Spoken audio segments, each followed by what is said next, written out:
Do you often find yourself angry with you?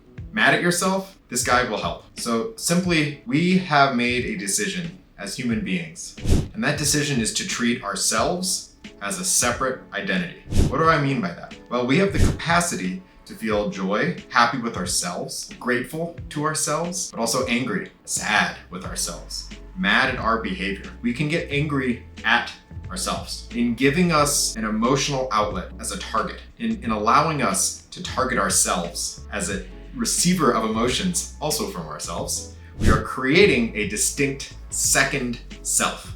So what does this mean? This means we have chosen that there is the us that is doing the judging, and there is the us that has done the actions, and they're separate, okay? Pause and think about that for a second. You've created a separate, distinct identity, the same way you would for someone else. You can be mad at a friend, at a loved one, but you can also be mad at yourself. So by giving yourself a target, we often only choose negative emotions.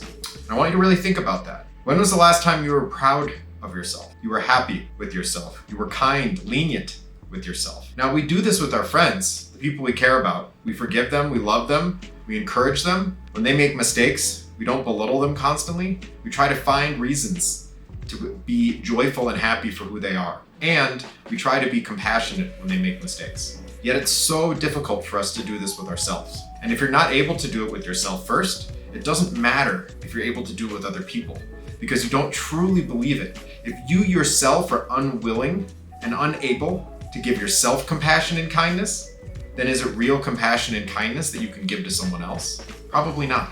And are they gonna trust it? No.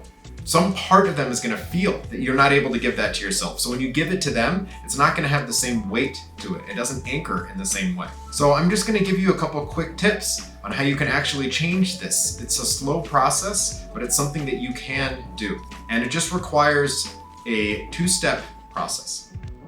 First is you need to notice when you're being angry with yourself, when you're beating yourself up, when you're projecting negative emotions with yourself as the target. You need to pause. But you need to have the awareness first and foremost. And this doesn't necessarily come easily.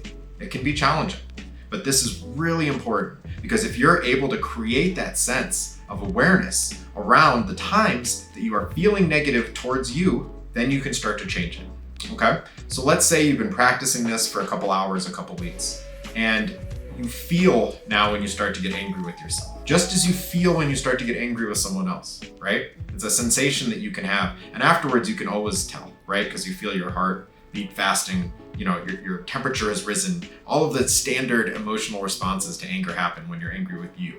So if you're feeling that way and you're noticing it, step 2 is to shift. What do I mean by shift? If you've ever been in a fight with someone and you've felt the energy change, when it goes from what are we fighting about to we're laughing with each other, that's what I call a shift, okay? You wanna do this with yourself. So when you're angry with yourself, you wanna shift into compassion.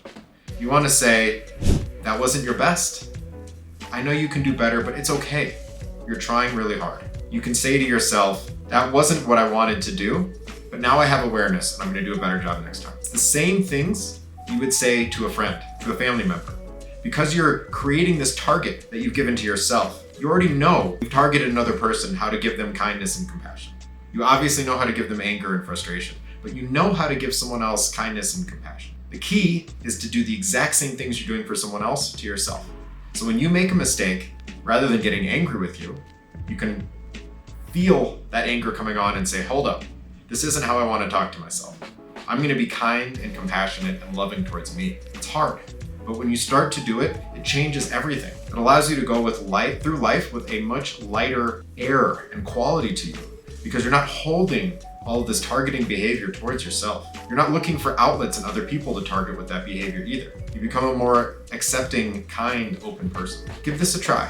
Please let me know how it goes. I know it can be challenging, but in the comments below, tell me if there's any other tips you found that work for you around this. How to develop good self-talk is obviously one of the most important skills that we possess as humans. If there's anything else you're struggling with, anything you'd like to learn about that I happen to know, please let me know. Please share in the comments. And as always, thank you for listening.